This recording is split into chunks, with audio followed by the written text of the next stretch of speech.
To post to your social channels in the standard format, or to use another post scheduling system, start by going to the post page. From here, you can download the image and press Copy Text to copy the caption to your clipboard. Then, go to the social channel of your choosing, upload your image, and paste in your text. If you are going to edit an image before you post it, you may find this method easier.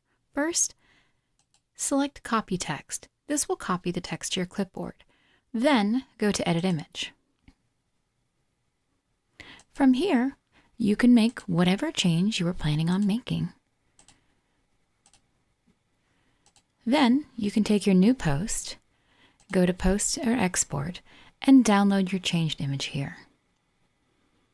To manually add your post, paste the text and upload your image.